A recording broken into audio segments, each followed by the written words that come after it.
en 2010, en la localidad de San Fernando, un municipio de Tamaulipas cercano a la frontera con Estados Unidos, empezó a aparecer con frecuencia en las noticias por hechos de violencia relacionados con personas migrantes que cruzaban México rumbo al norte. En esa región operaba el grupo criminal conocido como los Zetas, que había extendido su control sobre carreteras, ranchos y poblaciones, y que no solo traficaba sustancias ilícitas, sino que había incorporado la privación de la libertad y la extorsión de migrantes como una fuente central de ingresos. Los autobuses de pasajeros y los camiones que atravesaban el municipio se volvieron blancos de los criminales. En abril de 2011, se descubrieron decenas de fosas clandestinas en el mismo municipio, con al menos 193 a 196 cuerpos de personas migrantes y viajeros, muchas de ellas interceptadas en autobuses de pasajeros, en una situación que repetía el mismo patrón. Los especialistas que han estudiado el tema han descrito ambos ataques, el de los 72 migrantes y el de las fosas de 2011, como parte de una misma política criminal de control territorial por parte de los dirigidas a dominar los flujos migratorios y a imponer el miedo de quienes cruzaban la región. 15 años después, el estado del caso muestra una mezcla de reconocimientos oficiales y de impunidad persistente, y no se ha cerrado el capítulo judicial, con sentencias completas para todos los implicados. En 2025, investigaciones periodísticas recordaban que incluso restos de algunas víctimas fueron enviados a fosas comunes, sin información clara a las familias, lo que evidencia deficiencias en el trato digno a quienes perdieron la vida.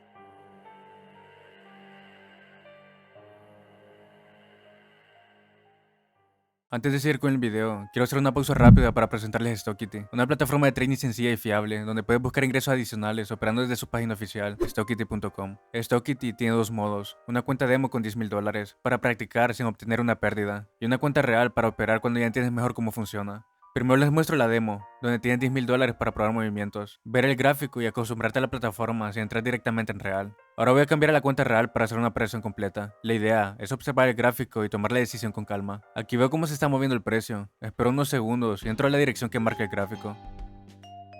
La operación cerró en positivo. Igual recuerden que eso no significa que siempre pasa así. Por eso es mejor operar con la cuenta demo y operar con responsabilidad. También les menciono que Stockity tiene copy trading, que te permite seguir operaciones de traders con más experiencia. Algo útil si estás empezando y quieres entender mejor cómo se mueve la plataforma. Stockity es una plataforma para mayores de 18 años. Usa la plataforma con responsabilidad. Si quieres probar Stockity, les voy a dejar mi enlace en la descripción y también en el comentario fijado. Pueden usar mi código UCR para reclamar el bono disponible. En los primeros días de marzo de 2025, el tramo de la autopista Huaynopalán, Oaxaca, a la altura de San José, automovilistas que cruzaban por el kilómetro 83 notaron un vehículo de color oscuro detenido a un costado del camino y avisaron a los servicios de emergencia al ver que nadie respondía dentro del vehículo. Lo que en el inicio parecía una avería mecánica se transformó en algo mucho peor cuando llegaron las autoridades federales y estatales. Elementos de la Guardia Nacional que patrullaban la zona se acercaron al automóvil abandonado y a unos metros localizaron una lona empapada de líquido rojo que cubría restos humanos. Al revisar el interior del vehículo y áreas cercanas, confirmaron que había 9 cuerpos despojados de sus miembros, correspondientes a 5 hombres y 4 mujeres. Los restos se encontraban en el maletero del coche y bajo la lona colocada cerca de la unidad, dejando en claro que era un acto de violencia y un mensaje de brutalidad. Las primeras observaciones forenses indicaron que las víctimas presentaban impactos de artefactos de fuego y huellas de sometimiento antes de ser despojadas de sus miembros, lo que reforzó la hipótesis de un hecho ligado a la delincuencia organizada. Pronto se supo que estos 9 jóvenes no eran habitantes de la región, sino originarios del estado de Tlaxcala, y que habían sido reportados como desaparecidos desde el 27 de febrero de 2025. De acuerdo con los reportes oficiales, el grupo, integrado por 4 mujeres y 5 hombres de entre 19 y 30 años, había salido rumbo a playas de Oaxaca para un viaje recreativo, sin que existiera al principio indicio de que estuvieran vinculados a actividades ilícitas. Sus familias denunciaron la desaparición cuando perdieron contacto con ellos durante el trayecto, lo que activó búsquedas. Conforme avanzó la identificación, distintos medios dieron a conocer algunos de los nombres de las víctimas, entre ellas Angie, Lisette, Brenda, Jacqueline y Noemí, así como los jóvenes Raúl, Rubén y Rolando, todos presuntamente estudiantes. La Policía Estatal de Puebla confirmaron que los restos encontrados correspondían a personas jóvenes, mientras que medios nacionales e internacionales retomaron el caso por el impacto social que generó ver a un grupo de estudiantes terminar de manera tan violenta. Desde el inicio, las familias insistieron que se trataba de personas dedicadas al estudio y a sus trabajos, lo que acentuó la percepción de que se encontraban en el lugar equivocado, en una zona marcada por disputas criminales. Tras el hallazgo, la Fiscalía General del Estado de Puebla abrió una carpeta de investigación y casi de inmediato se sumaron a la Fiscalía de Oaxaca y Tlaxcala para colaborar con el caso. En paralelo, Guardia Nacional reforzó patrullajes en la zona, reconocida por su cercanía con límites estatales y por ser un área recurrente para actividades de grupos criminales que utilizan las carreteras para el traslado de personas, sustancias y mercancía robada. Los familiares de las víctimas, primero en Tlaxcala y después en Puebla, se organizaron para exigir que se tratara la investigación como un ataque masivo y no como un hecho aislado. Versiones periodísticas señalaron que un sobreviviente del ataque habría señalado a las autoridades como responsable o cómplices, lo que provocó indignación y abrió la puerta a las sospechas de corrupción. Conforme avanzaron los meses de 2025, el caso continuó abierto en las fiscalías involucradas, pero la información difundida hacia la ciudadanía fue muy limitada. Diversos medios señalaron que hasta el momento se desconoce la razón del ataque y el lugar en el que fueron privados de la vida, lo que evidenciaba que la policía aún no lograba establecer con certeza dónde ocurrió el ataque principal, ni en qué punto exacto fue interceptado los jóvenes. A pesar de la relevancia nacional que adquirió el hecho, no se reportó públicamente la detención de responsables directos, ni una respuesta oficial definitiva que aclara los motivos del crimen. Ya para 2026, los reportes de prensa que retomaban el hecho se refieren al caso como una tragedia aún no resuelta, destacando que el expediente seguía en investigación y que las familias de Tlaxcala continúan exigiendo justicia, dejando el caso totalmente abierto, con avances nulos y sin una resolución pública que explique con precisión quién ordenó el ataque, quién o quiénes cometieron el crimen y por qué decidieron abandonar los cuerpos en ese tramo.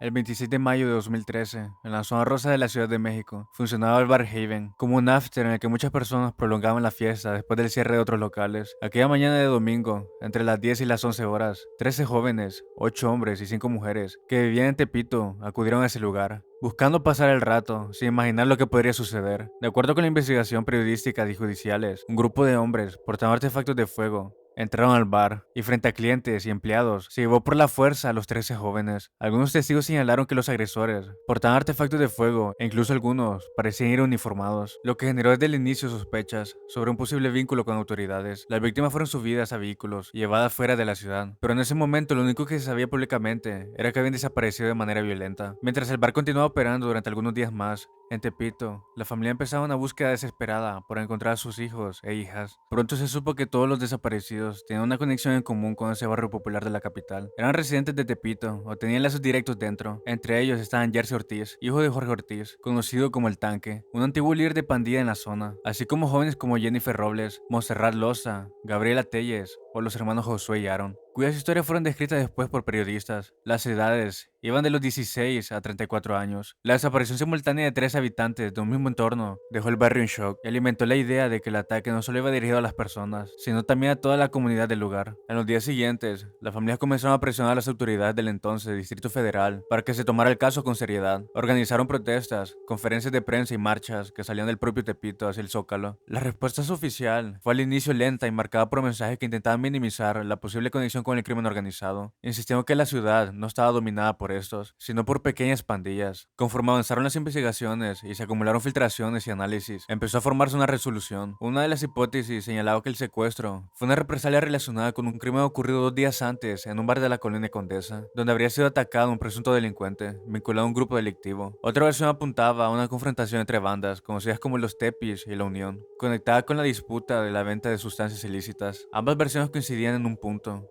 Detrás de la desaparición masiva estaban intereses del crimen organizado, que usaron la violencia como mensaje. 3 meses después, las pruebas cerca del crimen se hicieron más claras. En agosto de 2013, autoridades hallaron una fosa clandestina en Tlamanalco, Estado de México. Esta se encontraba cubierta con cal, cemento y asbesto, donde se localizaron 13 cuerpos.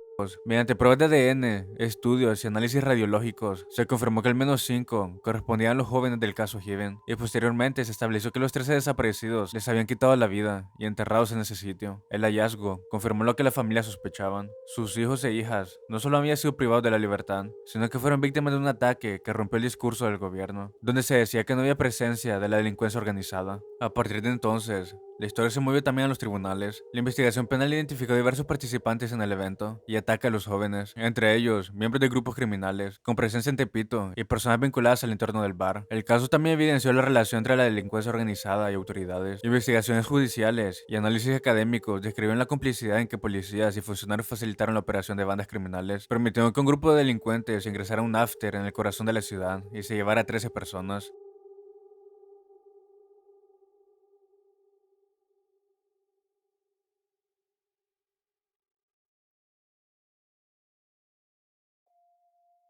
En la década de 2010, el municipio de San Fernando, Tamaulipas, se volvió un lugar asociado a la violencia extrema contra personas migrantes y viajeros que cruzaban rumbo a la frontera norte de México. En esa región operaba el grupo criminal conocido como los Zetas, surgido como una extensión del Grupo del Golfo y luego convertido en una organización independiente que buscaba controlar las rutas hacia Estados Unidos mediante privaciones de la libertad, extorsiones y ataques contra civiles. Carreteras que atravesaban San Fernando comenzaron a ser utilizadas para interceptar autobuses y vehículos particulares, y diversas investigaciones señalaron que estas operaciones no se realizaron solo con fuerza, sino que también con apoyo de la policía local. En agosto de 2010, ocurrió el primer hecho que colocó a San Fernando en el ojo público: el ataque de 72 personas migrantes ya mencionados anteriormente. Los autobuses de pasajeros y los camiones que atravesaban el municipio se volvieron blancos de los criminales. Entre el 22 y 23 de agosto de 2010, ocurrió el ataque masivo de 72 migrantes en un rancho ubicado en el ejido. Las víctimas eran 58 hombres y 14 mujeres, provenientes principalmente de Guatemala, Honduras y El Salvador, Ecuador, Brasil e India, que viajaban hacia Estados Unidos, confiando que lograrían cruzar el país pese a los riesgos. De acuerdo con la información oficial, un convoy de migrantes fue secuestrado en ruta por integrantes de los Zetas, llevándolos a ese rancho y retenidos bajo amenazas para obligarlos a trabajar para el grupo criminal. Al negarse, fueron sometidos, atados y les quitaron la vida, la mayoría con artefactos de fuego por la espalda. Sus cuerpos quedaron apilados y abandonados en una bodega y en el terreno, hasta que el crimen se conoció gracias a la escapatoria de un sobreviviente, aunque colectivos y defensores de derechos humanos han señalado que la cantidad de personas podría ser mayor. Muchas de las personas enterradas eran viajeros inmigrantes que se desplazaban en autobuses comerciales o vehículos particulares, detenidos en retenes ilegales, bajados por la fuerza y llevados a caminos y a ranchos de la región para ser privados de la vida. De acuerdo con investigaciones, las víctimas fueron interceptadas en carreteras por integrantes de un grupo criminal, quienes actuaban en conjunto con policías municipales, que les informaban sobre el paso de camiones y vehículos. En varios casos, los testimonios describen cómo los autobuses eran obligados a detenerse. Las personas eran separadas y luego llevadas a sitios aislados, donde eran atacadas y les quitaban la vida. La policía mexicana acusó formalmente el evento a un grupo de crimen organizado, y el propio gobierno federal informó detenciones de miembros de esa organización, vinculados tanto al ataque masivo de 2010 como al hallazgo de las fosas en 2011. Además de integrantes del grupo criminal, más de 30 personas habrían sido detenidas, entre ellas al menos 16 policías locales, acusados de proteger y encubrir al grupo criminal. Se dice que los policías realizaban labores de halconeo, es decir, avisar sobre el movimiento de personas y vehículos, y facilitaban la intercepción de pasajeros para ponerlos a disposición del grupo criminal. Reportes de la Fiscalía General de la República indican que 13 policías de San Fernando permanecen desde hace años en prisión preventiva, sin que se haya dictado sentencia definitiva en todos los casos, lo que evidencia la lentitud judicial. En la noche del 26 de septiembre de 2014, un grupo de estudiantes de la Escuela Normal Rural, Raúl Isidro Burgos, de Ayotzinapa, salió hacia la ciudad de Iguala, en Guerrero, con un objetivo: tomar autobuses para viajar a la Ciudad de México y participar días después en la marcha del 2 de octubre, en memoria de la represión estudiantil de 1968. Era una práctica conocida en la región. Los normalistas suelen retener camiones de manera temporal para sus actividades políticas y académicas, y esa dinámica era tolerada por autoridades y empresas de transporte. Esa noche, sin embargo, la reacción de las autoridades no fue la acostumbrada. Una vez que los estudiantes llegaron a Iguala y comenzaron a tomar los autobuses, la policía municipal actuó de forma agresiva para impedir que salieran de la ciudad. De acuerdo con los testimonios recopilados, patrullas municipales interceptaron los vehículos, abrieron fuego contra los jóvenes y bloquearon el paso de al menos 5 autobuses en distintos puntos de la ciudad, tanto en una zona céntrica como en una vía periférica. En esos operativos, los agentes lograron detener a 43 normalistas, que fueron privados de la libertad y desde entonces permanecen desaparecidos. Esa misma noche, se registraron ataques con artefactos de fuego, no solo contra los estudiantes, sino también contra otras personas que se encontraban en la zona, con un total de 6 personas sin vida, entre ellas 3 normalistas y decenas de heridos. Lo que se conoce como la Noche de Igualá no se limitó a un solo incidente, sino que fue una cadena de eventos en varios puntos de la ciudad, con la participación coordinada de policías municipales, otros cuerpos de seguridad y personas vinculadas al crimen organizado. El grupo criminal Guerreros Unidos, que operaba en la región, ha sido identificado como pieza clave. De acuerdo con investigadores posteriores, esta organización mantenía vínculos con autoridades locales y estatales y habría recibido a algunos de los estudiantes detenidos por la policía. El saldo total de la violencia de esas horas incluye, además de los 43 desaparecidos, hubieron 40 personas lesionadas, así como cientos de familiares afectados de manera indirecta. En los días siguientes, la familia comenzó a buscar a los jóvenes por su cuenta, al tiempo que el caso pasaba a manos de las autoridades de Guerrero, al gobierno federal. Los padres y madres se trasladaron a Iguala, exigieron información en cuarteles, ministerios públicos y oficinas oficiales, pero recibieron respuestas confusas o incompletas. La preocupación inicial se transformó pronto en una organización. Se formaron comités comités de familiares se acercaron a organizaciones de derechos humanos como el Centro ProDH y comenzaron a articular una voz colectiva que no se limitaba a la exigencia de búsqueda, sino que se planteaba una demanda clara de verdad y justicia. Mientras tanto, la sociedad mexicana empezó a enterarse de los hechos y con rapidez, la desaparición de los 43 se convirtió en un tema nacional e internacional. La primera versión oficial sólida se presentó meses después, cuando la Procuraduría General de la República, bajo el gobierno de Enrique Peña Nieto, difundió lo que llamó la verdad histórica. Según ese relato, la Policía Municipal de Igualá y de Cocula habría detenido a los estudiantes y los habría entregado a Guerreros Unidos. Este grupo, a su vez, les habría quitado la vida e incinerados en un basurero de Cocula, para luego arrojar las cenizas a un río cercano. Esta explicación fue presentada como conclusión casi definitiva y se apoyó en confesiones de detenidos, declaraciones de autoridades y algunas evidencias periciales. Pero con el tiempo, quedó claro que esa versión tenía huecos, contradicciones y señales de manipulación, incluyendo indicios de tortura a personas señaladas como responsables. La respuesta de la familia y de amplios sectores de la sociedad frente a la verdad histórica fue de rechazo. Los padres y madres de los 43 insistieron en que ese relato no respondía a preguntas clave. ¿Por qué ocurrió un operativo de tal índole? ¿Qué papel tuvieron las fuerzas federales que estaban en la zona? ¿Cuánto sabían las autoridades militares? ¿Y por qué se ocultaron registros de comunicaciones y monitoreo? A partir de esa desconfianza, se consolidó una movilización social amplia, marchas en Ciudad de México y en otros estados, jornadas de protestas en universidades, acciones globales en distintas ciudades. Con el cambio de gobierno en 2018, para responder a las críticas y a las dudas sobre la investigación oficial, el Estado mexicano aceptó la creación del grupo interdisciplinario de expertos independientes, designados por la Comisión Interamericana de Derechos Humanos, el GIEI. Revisó expedientes, llevó a cabo investigaciones propias y emitió informes en los que cuestionó directamente la posibilidad de que 43 cuerpos hubieran sido incinerados en el basurero de Cocula. El grupo de expertos también encontró varias irregularidades, escenas manipuladas, detenciones con sometimientos, falta de acceso a registros militares y obstáculos constantes para obtener información completa. Sus conclusiones reforzaron la percepción de que la versión oficial había sido construida para cerrar el caso más que para resolverlo. En 2022, esa comisión presentó un informe en el que calificó la desaparición de los 43 como un crimen, al destacar la participación y responsabilidad de diversas instituciones, entre ellas policías municipales. Información oficial divulgada por Alejandro Encinas, se identificaron al menos 434 funcionarios de los gobiernos municipal, estatal y federal y elementos de las Fuerzas Armadas. El informe descartó la verdad histórica como explicación válida y señaló que esa narrativa se construyó mediante sometimiento, mediante tortura, alteración de evidencias y omisiones deliberadas. Mientras la investigación avanza en asaltos, el impacto del caso se ha profundizado y se convirtió en un punto de referencia comunitarios. Los rostros de los 43 se convirtieron en emblemas que acompañan marchas, asambleas y actividades culturales, y la exigencia de justicia se volvió parte del lenguaje.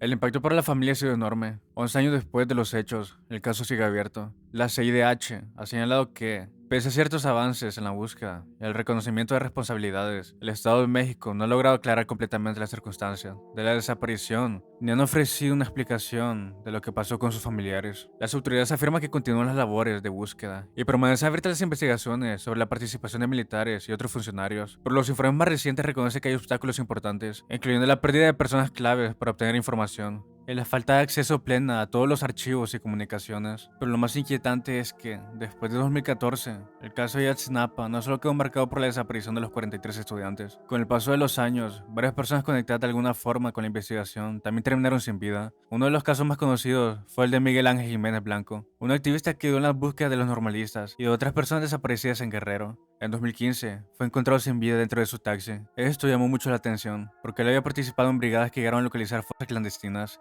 justo en los tiempos donde las búsquedas eran relacionadas con Ayotzinapa. Años después, en 2020, ocurrió otro caso importante, el del periodista Pablo Murrugares, director de un medio local en Iguala. Fue atacado y perdió la vida en la misma ciudad donde comenzó todo el caso de Ayotzinapa. Aunque no era parte directa de los 43, su trabajo estaba ligado a reportar la violencia en Guerrero, una zona marcada por el crimen organizado y por las preguntas que nunca respondieron del todo. Uno de los casos más recientes fue el de Patricio Reyes Landa, alias El Pato, señalado como integrante de Guerreros Unidos y testigo colaborador dentro del caso de Ayotzinapa. En 2025, fue encontrado sin vida en el Estado de México. La pérdida de su vida fue vista como otro golpe para la investigación, porque era una de las personas que, a pesar de haber hablado más, podía aportar información sobre lo ocurrido aquella noche. Por eso, el caso de los 43 no solo se quedó en la noche de Iguala. Cerca de la investigación aparecieron activistas, periodistas, estudiantes y testigos que también terminaron sin vida, dejando una sensación todavía más oscura.